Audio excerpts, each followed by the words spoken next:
क्या एक राजा की एक गलत इच्छा पूरे वंश के विनाश का कारण बन सकती है?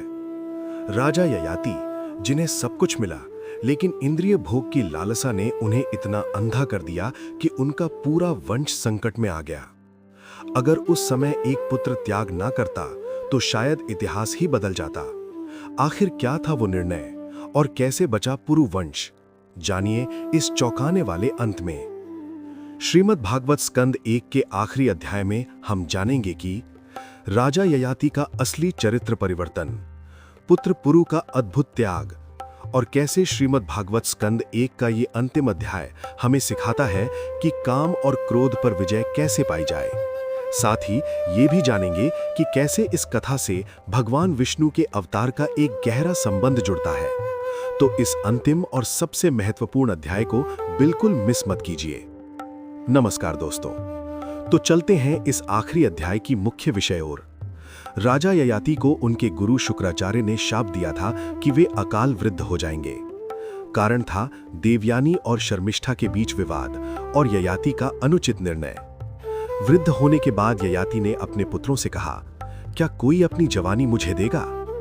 चारों पुत्रों यदु, तुर्वसु, द्रुह्यु और अनु ने मना कर दिया, लेकिन पुरु ने कहा, पिताजी, मैं अपनी जवानी आपको देता हूं। जवानी वापस पाकर ययाति फिर से भोग विलास में डूब गए। वर्षों तक उन्होंने हर सुख का अनुभव किया, लेकिन अंत में उन्हें एहसास हुआ, इच्छाएं कभी खत्म नहीं होती, जितना भोगो उतनी बढ़ती हैं।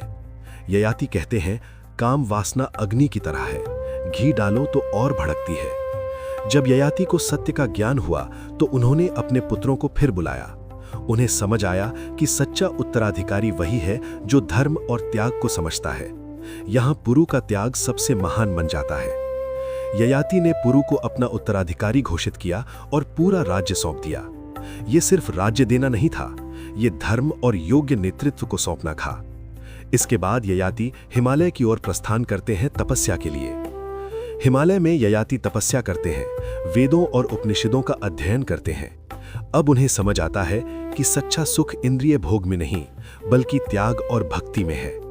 वो पूरी तरह से भगवान विष्णु की भक्ति में लीन हो जाते हैं और अंततः मोक्ष प्राप्त करते हैं। इस अध्याय से हमें ये गहरा संदेश मिलता है कि एक गलत निर्णय, देवयानी शर्मिष्ठा विवाद, पूरे वंश को संकट में डाल सकता है।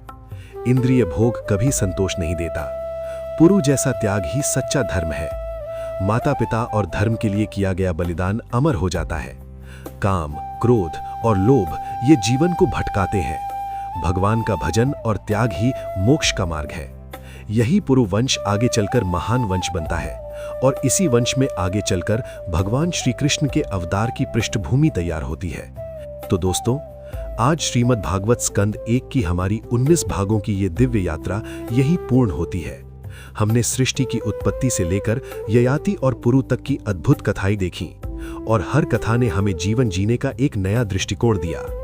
अगर आपको ये यात्रा पसंद आई हो तो इस वीडियो को ज्यादा से ज्यादा शेयर करें और चैनल को सब्सक्राइब करके बेल आइकॉन जरूर दबाएं। आपका प्रेम और समर्थन ही हमें आगे बढ़ाता है। हरे कृष्णा।